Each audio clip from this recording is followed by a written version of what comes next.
السلام عليكم. الفيديو ده انا عامله مش علشان القناة ولا علشان الريتش، هو في الواقع انا عامله ليا انا علشان في عندي شوية افكار في دماغي انا هتجنن لو ما طلعتهاش، فانا محتاج اطلعها باي شكل، وبعتذر مقدما لان الفيديو ده هيكون معقد شوية. لو ما بتحبش الحاجات العلمية او الحاجات المعقدة الفيديو ده مش ليك. لو اتفرجت على الفيديو وفهمت منه اي حاجة او عندك رأي وحابب تناقشني فيه، ارجوك يا ريت تواصل معايا في الكومنتس او في اي حاجة. لو اتفرجت على الفيديو ما فهمتش اي حاجة ما تقلقش وما تزعلش، لان انا شخصيا مش فاهم. انا هتكلم على 3 نظريات علمية، 3 نظريات مثبتين علميا ولا يقبلوا الجدال. 2 منهم متعلقين بفيزياء الكم او الكوانتم فيزيكس، وواحدة متعلقة بعلم النفس. أول نظرية المتعلقة بعلم النفس هي متعلقة بالإدراك أو ال cognitive psychology. في جزء في المخ اللي مسؤول عن الإدراك، إن أنت تقدر تشوف حاجة وتفهم دي إيه. على عكس ما ناس كتيرة فاهمين، إحنا مش بنشوف شكل معين. خلينا نتكلم مثلا عن كوباية. انت لو قدامك كوباية، انت مخك مش بيشوف ان شكل مثلا اسطواني مفرغ من جوه وليه حلقة من بره، فمخك بيبدأ يفهم ان دي كوباية. لا، انت مخك بيفهم الاشياء كأدوات، كتولز. يعني انت في اللحظة اللي انت بتدور فيها على كوباية، انت بالنسبة لك دي كوباية. لو في حد بيتخانق معاك وبتدور على حاجة تضربه بيها، انت في الثانية دي مش بتشوف الكوباية على ان هي كوباية، انت بتشوفها على ان هي سلاح، حاجة هتحدفها على الشخص ده. نفس الكلام بالنسبة للكرسي. انت لو دخلت أوضة معينة وعايز تقعد، وكان في ناس كتيرة في الأوضة دي، انت مش بتدور على كرسي، انت بتدور على حاجة تقعد عليها. هتدور على كرسي، مش هتلاقي كرسي، هتقعد على ايد كرسي. لو ان في ايدين كراسي ما لقيتش ايدين كراسي، هتقعد على مكتب. ما لقيتش هتقعد على الارض. هتلاقي حاجة تقعد عليها، والحاجة اللي هتقعد عليها بالنسبة لمخك هتترجم على ان دي كرسي. كرسي بالنسبة لك هو تول بتاعة القعاد او الاداة بتاعة القعاد. فعلشان كده في حاجة في علم النفس اسمها العمل الادراكي، الجزء اللي مسؤول عن ترجمة المعاني دي ما بين حاسة البصر والمخ. لما بيتضرر أو بيتأذى، بيتسبب في إن الإنسان ما بيقدرش يدرك الحاجات اللي شايفها. الإنسان اللي عنده العمل الإدراكي ده، دي حالة حقيقية على فكرة موجودة. اللي عنده العمل الإدراكي ده، لو قعدته على كرسي قصاد ترابيزة عليها كوباية لونها أحمر، قلت له انت شايف ايه؟ هو حاسة البصر عنده سليمة 100%. هيقول لك انا شايف فيه جسم اسطواني لونه احمر مفرغ من جوه، في حلقة من بره. هتقول له دي كوباية، هيقول لك لا، انا مش شايف كوباية. الجزء اللي مسؤول عن ترجمة الشكل اللي هو شايفه للمعنى اللي مخه عارفه متأذي او متضرر، زي الدي ان اس سيرفر كده بالنسبه للناس اللي دارسين نتوركس. بالنسبه للكمبيوتر، السيرفر اللي بيترجم الاي بيز لاسماء المواقع.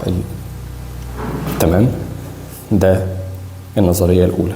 ادراك الانسان مرتبط بجزء معين في المخ، والانسان بيدرك المعاني للاشياء وبيدركها كتولز او كادوات، مش بس كاشياء. دي أول نظرية.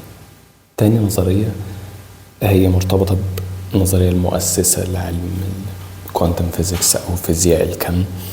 إن هم عملوا تجربة علشان يتأكدوا إذا كانت الجزيئات الدقيقة زي الفوتونات أو الإلكترونات بتتعامل كأن هي موجات ولا جسيمات. كل حاجة منهم مختلفة. فلو إن هي موجات مش هيبقى ليها ماس، مش هيبقى ليها كتلة، هي عبارة عن موجات زي موجات الصوت. ولو ان هي فوتونات فهي هيبقى ليها ماس او هيبقى ليها كتلة وهيبقى هتتعامل كأن هي جسيمات. فعملوا تجربة لقيوا ان الالكترونات، خلينا نقول التجربة النهائية اللي وصلوا بيها للنتيجة، الالكترونات في حالة ان لم يتم مراقبتها عن طريق وجود سنسور او مستشعر في اثناء عمل التجربة بتتعامل على ان هي موجات، وفي حالة وضع المستشعر ده في اثناء عمل التجربة بتتعامل على ان هي جزيئات. الفرق بين الحالتين هو حاجة واحدة بس، هو وجود السنسور او المستشعر ده. وبالتالي طلعوا بنظرية اللي هي عملت الضجة الرهيبة اللي حصلت في الأوساط العلمية، إن الأجسام أو في الواقع الحقيقة، الواقع العالم اللي احنا موجودين فيه مش موجود في حالة عدم مراقبته. خلينا أوضح بس تاني، العالم اللي احنا عايشين فيه كل حاجة احنا بنشوفها ممكن تكون مش موجودة أصلا إلا في حالة مراقبتها أو وجود حاجة بتستشعر وجودها. وده أساس قيام الكوانتم فيزيكس في الأساس، والكيوبيتس والسوبربوزيشن وكل الكلام ده.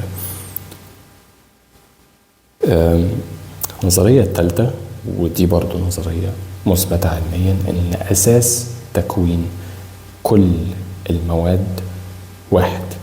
كل المواد اللي احنا بنشوفها سواء خشب، حديد، ازاز، ميه، بشر، احنا شخصيا عبارة عن جزيئات. الجزيئات دي بتتكون من ذرات، والذرات دي فيها عدد معين من النيوترونات والبروتونات والالكترونات. والجزيئات دي خلينا نتكلم مثلا ان هي عبارة عن كيوبيتس من وجهة نظر فيزياء الكم او الكوانتم فيزيكس. فأساس تكوين كل المواد واحد، هي الجزيء أو عفوا الذرة أو الكيوبيت. بس هو طريقة تجميع الذرات دي مع بعض وتجاذبهم أو تنافرهم هو اللي بيخلي المادة تكون مختلفة، بدل ما هي مية تبقى خشب أو تبقى حديد أو تبقى إزاز أو تبقى أي حاجة تانية. وده بيكون مترتب على الفايبريشن او التذبذب او التردد بتاع المادة دي او الطاقة المختزنة فيها بمعنى أصح. وبالتالي لما نحاول نجمع الثلاث نظريات دول مع بعض، هل ممكن يكون ده معناه ان الجزء في مخ الإنسان اللي مسؤول عن إدراك الأشياء هو اللي مسؤول عن تكوين المواد دي؟ طبعا هو احنا النظرية العلمية بتقول ان المواد بتتكون او بتوجد بمعنى اصح او بتتصرف بالشكل اللي المفروض منها تتصرف بيه في حالة مراقبتها. بس هي الفكرة ان المفروض ده بيجي منين؟